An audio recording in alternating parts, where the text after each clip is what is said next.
Curso del día de hoy, que va a ser de largo aliento, ¿no? Nos vamos a ver esta sesión más 2 sesiones más, en total 18 horas, lo cual pues obviamente implicará un esfuerzo notable, sobre todo de su parte, pues, estarme aguantando, pero la idea es que pues, salgamos de este taller con la mejor utilidad para ustedes sobre todo, ¿no? Todos somos contadores. Bueno, una precisión ahí, alguna cosa falló en la lectura. Soy licenciado en Contaduría, egresado de la UNAM y después con una maestría en Derecho Administrativo y Fiscal por la Barra Nacional de Abogados. ¿Todos somos contadores aquí? Primera pregunta. No, soy administrador de empresas, ok. Muy bien. También un administrador por acá, muy bien. Contadora y contadores, ok. Ahí en línea, si nos ayudan, si es que ya tenemos a alguien. Si hubiera una profesión distinta a la de contaduría, sería muy bueno saberlo, sobre todo para poder enfocar ciertos temas de una manera lo más comprensible para todos, ¿de acuerdo? No porque seamos la chucha cuerera los contadores, no. Simplemente hay ciertas bases o ciertos puntos de análisis que a lo mejor en la carrera de contaduría se analizan de una manera distinta a la de administración, ¿no? Cada quien tiene su ámbito y cada quien es bueno en lo que hace, pero sí es bueno saberlo para enfocarlo de alguna manera así, ¿no? No me han tocado ni filósofos ni ingenieros en mecatrónica, pero de todos modos si hubiera alguien por ahí, nos avisa. El asunto es que decía un pedagogo brasileño que vivió en el siglo pasado, Paulo Freire, algo que a mí me gusta mucho, y él decía palabras más, palabras menos. Todos, absolutamente todos, sabemos algo. Pero todos, absolutamente todos, ignoramos algo. Y por eso cuando nos juntamos, aprendemos. Esa es la idea y es la finalidad. Yo pretendo ser, pues de alguna forma, el guía desde este lado respecto de su material y la experiencia y los conocimientos que yo pueda compartir con mucho gusto con ustedes.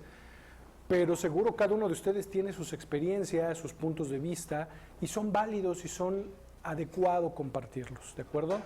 Pues entremos en materia, si les parece bien. Déjenme buscar nada más mi control remoto, que debe estar por acá.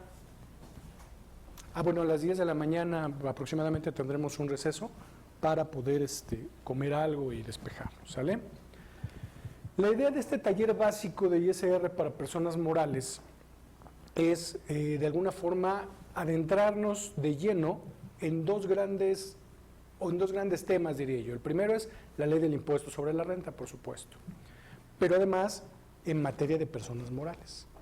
Aquí en materia de personas morales hay mucho que ver, hay mucho que platicar, y de repente veremos, si bien el título segundo de la ley del ISR, ustedes lo saben, es el que regula este tipo de contribuyentes, las personas morales, eso no obstará para que de repente nos vayamos a otra ley o a otra disposición de la ley del ISR, que pueden ser disposiciones generales o pueden ser reglamentos, misceláneas, etcétera, donde podamos terminar de conjuntar el conocimiento que nos da la propia ley.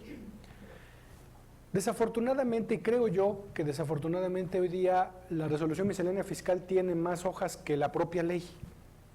Y esto habla de un exceso de regulación reglamentaria sobre lo que la propia ley dispone, lo cual no debería suceder porque en estricto sentido la ley es la encargada de sentar las bases jurídicas de cualquier contribución. Probablemente lo recuerden, hace muchos años, varias décadas, pues la resolución miscelánea fiscal, cuando empezó a existir, si bien era extensa, no lo era como lo es hoy, ni tenía toda la bola de anexos que tiene hoy, ni teníamos guías prácticas para, por ejemplo, emitir un triste CFDI, ¿no? Ni muchos otros aspectos que se han venido de alguna manera conjuntando y hacen que nuestra vida como contadores o encargados de áreas que tienen que ver con lo fiscal, pues un poquito más complicada en el sentido de la cantidad de información que hay que procesar. Entonces, analizaremos principalmente la ley, su reglamento, pero también las disposiciones de código, por ejemplo, o de miscelánea que tengan que ver con nuestra materia, su impacto y, sobre todo, pues esto es un taller, veremos los temas prácticos de ello. Ahora bien, les voy a pedir un favor, no se me desesperen con los temas prácticos, con los números. Sé que nos encanta hacer números a los contadores y a algunos administradores también. Pero principalmente hay que sentar las bases de por qué esos números. Veremos, por ejemplo, un caso de ajuste anual por inflación. Pero más allá de saber que es un saldo promedio anual y lo divido entre el número de meses y saco un factor de actualización, etcétera, pues lo más interesante ahí es saber qué es crédito y qué es deuda, por ejemplo.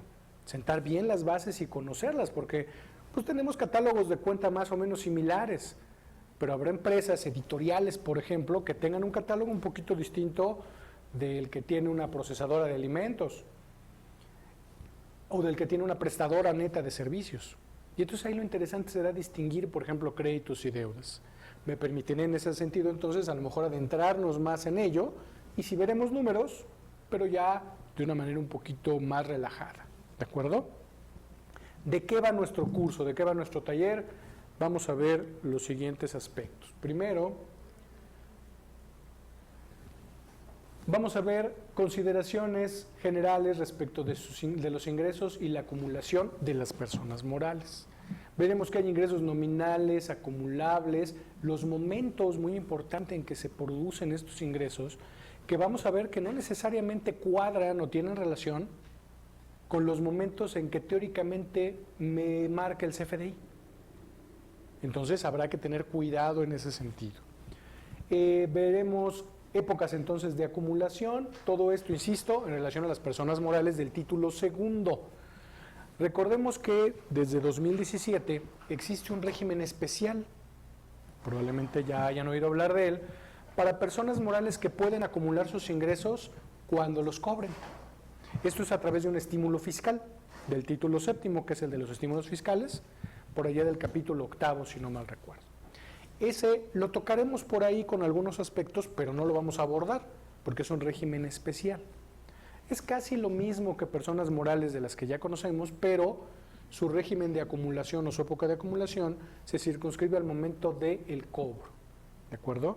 Tienen algunas particularidades en sus pagos provisionales, tienen también particularidades respecto del momento de las deducciones, porque también tendremos que hacer una simetría fiscal de cobro-pago, pero en general las que veremos serán las que nos marca básicamente el artículo 17 de la ley del ISR respecto de qué momento acumular. Nos meteremos a la estructura de los conceptos de deducción. Aquí hay mucho que ver. Como ustedes seguramente ya se habrán dado cuenta en su vida profesional y en sus carreras cuando les explicaron en su momento ingresos y deducciones, pues en materia fiscal ingresos nos dicen son todos. Incluso el propio artículo que regula los ingresos, que empieza regulando ingresos, el 16, dice, entre otros, son ingresos todos estos, y ahí te voy. Y al final me dice un parrafito, bueno, y todo ingreso de cualquier otro tipo. Oye, ¿se configura un ingreso si no emito, por ejemplo, un CFDI? ¿Facturo algo? ¿O vendo algo? Vendo micrófonos, pero no facturo. Pero los vendo. ¿El no facturarlo implica que existe el ingreso? Sí, fiscalmente sí. No es requisito emitir la factura para que pueda acumular el ingreso. ¿Qué puede pasar? Que me vayan a multar después por una falta administrativa, por haber violentado una regla de forma, no de fondo. Si acumula no es de fondo, pero si no emito CFDI es de forma y me pueden multar. Pero del lado de las deducciones resulta que voy a tener 3 artículos pivote, 3 artículos base. El 25 de ley del ISR, que me va a decir qué es deducible, y ese no me dice, entre otros son deducibles estos conceptos, ese me dice, son deducibles estos, y nada más estos. Luego tengo un artículo 26, que es muy especial para ciertos regímenes, 27, que me da los requisitos de las deducciones.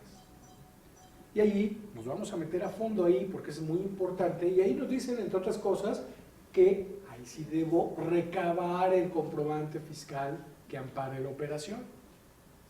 Ustedes saben que este país, aparte de una corrupción rampante, también sufre de una enfermedad crónica degenerativa que se llama cefalititis aguda.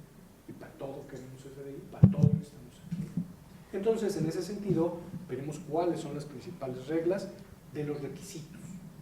Y además hay un artículo 28, el tercero de estos artículos que les mencionaba, que me va a decir qué conceptos son no deducibles como concepto. Es decir, qué es aquello que aunque pueden marcar como un gasto o como una inversión, de todos modos el 28 me dice eso no lo puedes deducir. Como gastos de representación, como viáticos en algunos casos, y veremos cómo sí puedo deducir viáticos y qué trucos puede haber para deducir viáticos de una manera más óptima. Y me va a dar una serie de conceptos este artículo 28 en ese sentido. Aquí deberemos discernir muy bien qué es un no deducible como concepto de lo que es un gasto que en principio sí era deducible, pero por faltarme un requisito no lo puedo deducir. No es lo mismo.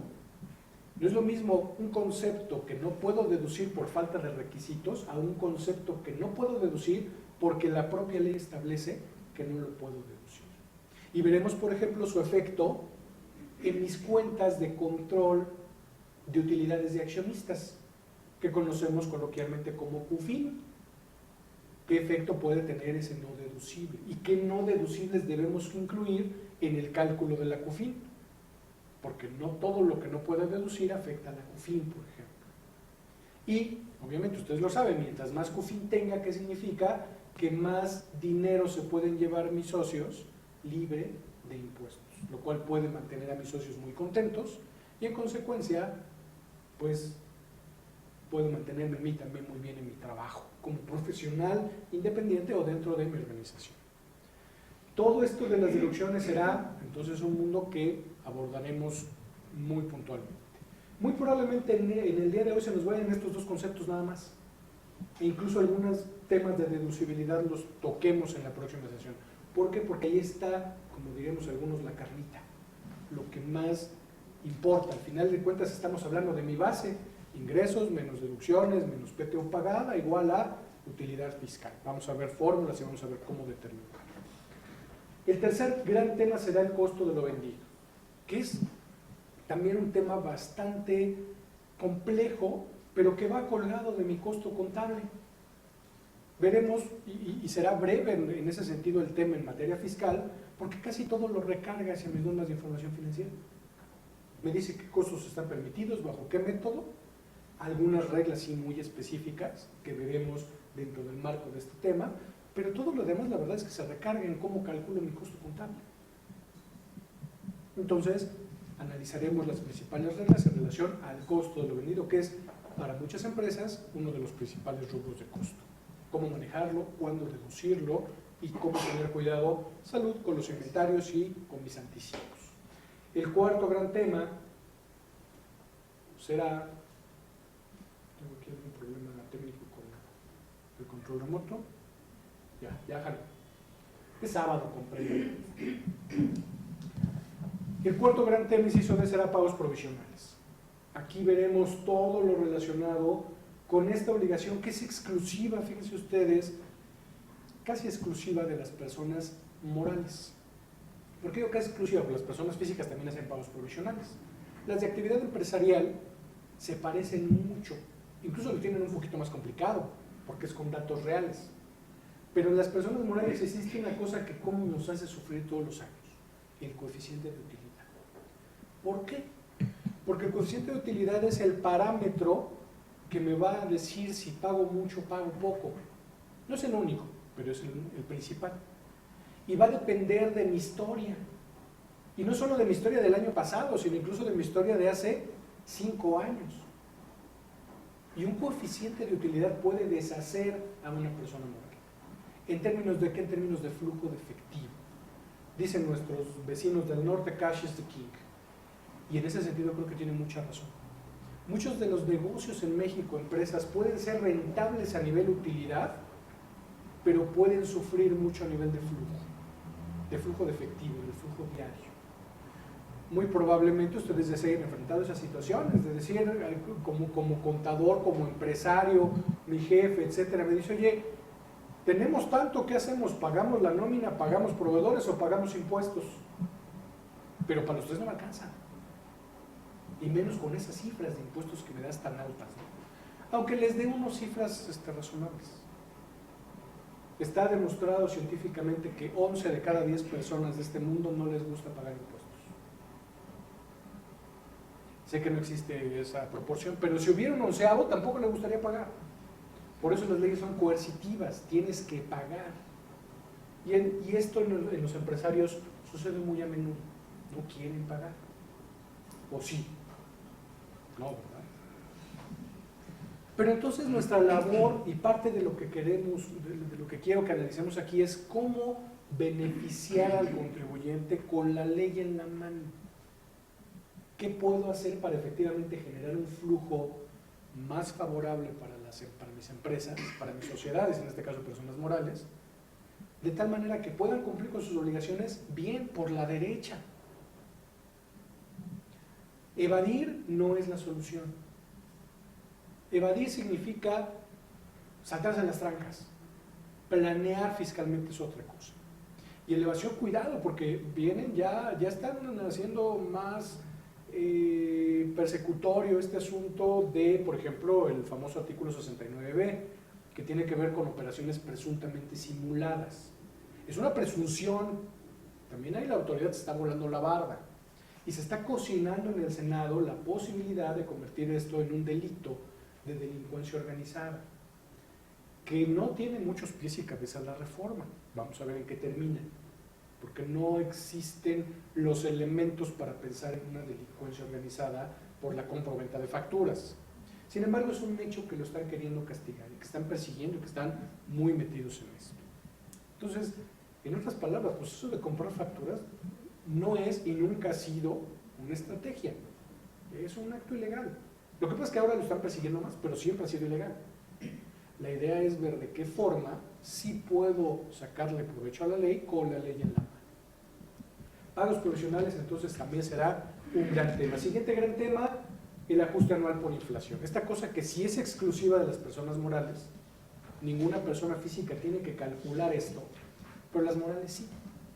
Veremos conceptualmente hablando de qué se trata, por qué se calcula y cuáles son las partidas involucradas y cómo cuidar a lo largo del año que no tengan problemas al final aquí.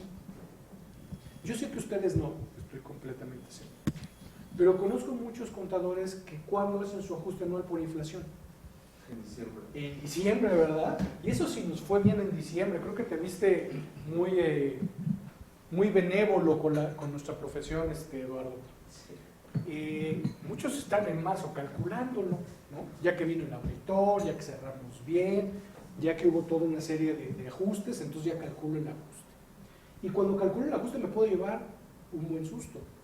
Las inflaciones en México los últimos años han sido pequeñas, pero aún así una cuenta mal llevada, y acuérdense, todos ya lo sabemos, que ahora, a partir de 2014 fue la reforma, a partir de 2015 entró en vigor ya de facto, tengo que enviarle información al SAT todos los meses, ¿verdad? ¿Y qué información le mando? Mis balanzas. Y la base para calcular el ajuste anual por inflación es precisamente mis balanzas, con algunos bemoles por ahí, por ejemplo, de impuestos a favor. Pero básicamente esta es la información que le doy. Y entonces, a lo largo del año, ellos se van ya dando una idea de qué estoy, de cómo es mi posición financiera. Y en función de esa posición financiera, puedo tener una partida acumulable o una partida deducible. E insisto, una cuenta mal llevada nos puede meter en serios problemas en relación a esta partida. Por eso esta partida, a pesar de que es hasta marzo del año que entra que realmente nos enfrentaremos con ella para poner en la declaración, es algo que tenemos que ir controlando, de preferencia mes a mes, y si no, por lo menos cada trimestre, para ver esos saldos, por ejemplo, de pasivos, se me ocurre, por aportaciones para futuros aumentos de capital que no se formalizan y que nos pueden estar generando una deuda muy grande y en consecuencia una partida acumulable que al final se nos puede volver un problema. Veremos qué cuidar y cómo cuidarlo en ese sentido. El siguiente gran tema será deducción de inversiones. Todas las reglas relativas a ello, veremos casos prácticos sobre la depreciación fiscal, que en realidad, pues digo, el temario lo hacemos así como para que nos entendamos todos, ¿no? Pero En términos llanos no podríamos hablar de depreciación fiscal, eso no existe. Eso es un término que inventamos la profesión contable en general, los que nos dedicamos a esto, para poder entender. Pero en realidad la depreciación fiscal no existe, existe la deducción de inversiones, que tiene similitudes con lo que sí llamamos depreciación contable, pero no es lo mismo. Tendremos que diferenciarlo. Veremos qué pasa cuando ven un activo. Este tema se quedó por aquí, el estímulo fiscal de deducción inmediata, aunque para 2019 ya no está vigente. Estuvo vigente durante 2016, de hecho desde septiembre de 2015 había unas letras chiquitas ahí en el decreto de deducción inmediata que muchos aprovechamos, porque decía que desde septiembre podría haberla aplicado. Era una deducción muy bonita, veremos y ojalá que retorne, porque puede ser una deducción muy interesante para las personas morales. Sin embargo, esto estuvo vigente en 2016, parte del 15, 16, 17 y 18. Se nos acabó. Sin embargo, hay efectos de la deducción inmediata de 2018 que deberíamos considerar, por ejemplo, en 2019. ¿De acuerdo? El siguiente gran tema será la PTU. La PTU como concepto, perdón, bienvenida, le voy a hacer un par por acá. La PTU es algo curioso en el sentido de que no es una obligación fiscal. Aquí hablamos de impuestos, de ley del impuesto sobre la renta. Sin embargo, decidimos incluirlo, a pesar de ser una obligación laboral, no fiscal, porque tiene su impacto en las normas fiscales y tiene su base incluso en las normas fiscales. Desde la Constitución nos dicen que la PTU será calculada conforme a la base gravable de las empresas. Y esa base gravable, ¿quién la determina? El impuesto sobre la renta, la ley del ISR. Antes de 2014, de 2013 para atrás, el cálculo de la PTU era algo bastante complicadito, porque la base no era la que decía la Constitución, sino que había que hacer una serie de conciliaciones para arribar a la base. De 2014 para acá, la verdad es que es bastante más sencillo. Veremos qué ingresos, deducciones, cuáles son algunos ingresos exentos en relación a esto y un caso práctico por ahí. Nuestro siguiente gran tema, hasta aquí, muy probablemente les decía yo, estos dos primeros temas nos ocuparán todo el día de hoy. La siguiente sesión seguramente estaremos viendo costo de lo vendido junto con pagos provisionales. Quizás, si nos da tiempo, nos metamos al ajuste no por inflación y estos temas de aquí ya serán objeto de la última sesión. El siguiente gran tema después de lo de la PTU será las pérdidas fiscales, sus reglas de amortización, cómo aprovecharlas inclusive a nivel de pagos provisionales, que no me lo permite la ley, pero sí a través de la Ley de Ingresos de la Federación, artículo 16, me van a permitir que en pagos provisionales le dé su efecto. Y veremos cuál es la mejor forma o cuál podría ser una forma de aprovechar la actualización de pérdidas en pagos provisionales, donde la ley del impuesto sobre la renta es omisa y la ley de ingresos de la Federación también. No me dicen cómo. Y sin embargo, veremos algunos métodos que pueden aplicarse. Ya casi como corolario, veremos cuentas fiscales de capital. Les llamamos así a la CUFIN y a la CUCA, que son cuentas que me van a permitir controlar los flujos de efectivo que vienen de mis accionistas hacia mí y viceversa, de mí como persona moral hacia mis accionistas. Cómo aprovecharlos, cómo optimizarlos y cómo llevar un adecuado control de ellos. Mis últimos dos temas serán la determinación del ISR del ejercicio, que será un caso práctico como corolario para reunir toda la información que hayamos platicado, y nos pidieron incluir por este año algunas consideraciones del impuesto sobre la renta en región fronteriza. ¿Alguno de ustedes tiene operaciones, clientes o establecimientos o empresas en región fronteriza? Región fronteriza norte. Sí. Por ahí Eduardo nos dice que sí. Entonces, bueno, veremos los principales tópicos relativos a ello. En materia de impuesto sobre la renta, recordemos que el decreto que otorgó estas facilidades para este año y teóricamente para el que sigue, con sus ajustes veremos cómo nos va, es tanto para ISR, pero también para IVA, ¿correcto? Nos enfocaremos obviamente en los puntos principales en el impuesto sobre la renta. Este es pues nuestro marco general, lo que platicaremos a lo largo de nuestras sesiones y el enfoque que les podemos dar. ¿De acuerdo? ¿Hasta aquí estamos bien? Bueno, entremos entonces en materia con el tema de la introducción a este gran asunto y luego los ingresos. ¿Por qué digo la introducción a este asunto? Hay algunas consideraciones generales antes de tocar los ingresos que nos van a servir para todo el curso. Lo primero es de qué tamaño de universo estamos hablando. El SAT dice en su primer informe de gestión del primer trimestre de 2019, estos los pueden bajar, esa información muy interesante, donde el SAT nos dice cuántos FDI se emitieron, cuántos trabajadores hay registrados ante ellos, por supuesto, cuántos contribuyentes, cuánto recaudaron, cómo van conforme el presupuesto, etc. Es información bastante buena, bastante aprovechable. Y dentro de ello el SAT dice hoy que hay 73.1 millones de contribuyentes activos. Les llama contribuyentes activos aquellos que tienen registrados. Puede ser que esa persona, ese contribuyente, no presente una sola declaración en el año. Puede ser que no emite un solo CFDI y sin embargo está con estatus activo. Por eso, al ver la cifra, podría a lo mejor parecerles mucho. Somos casi 130 millones de habitantes en este país.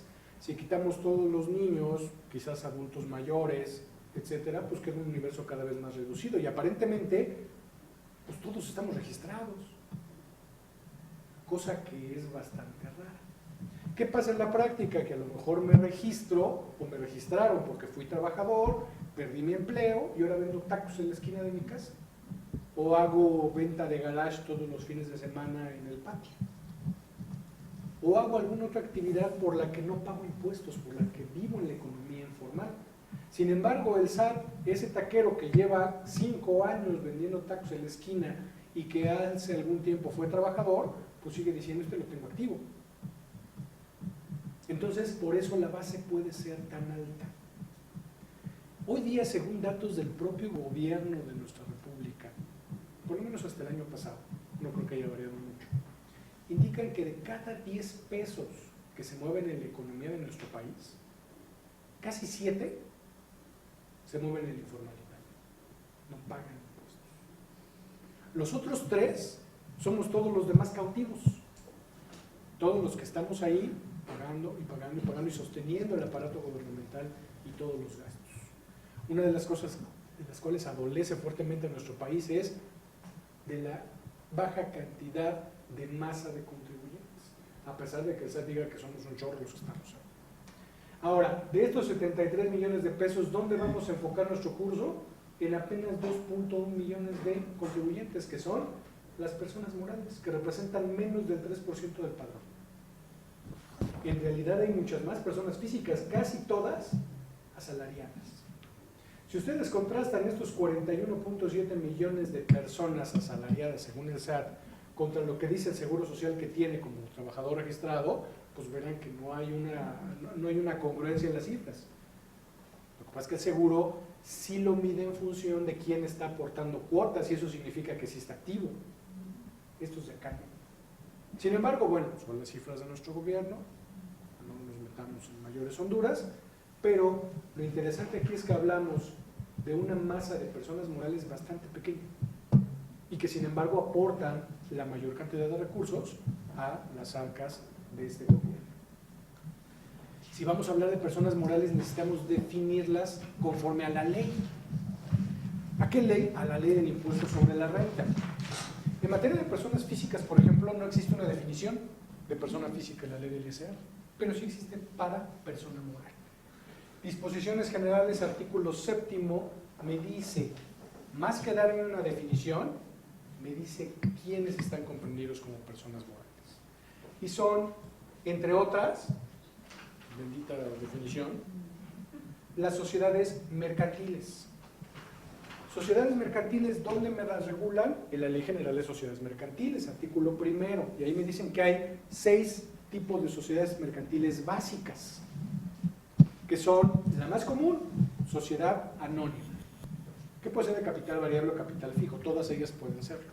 Entonces tengo sociedad anónima.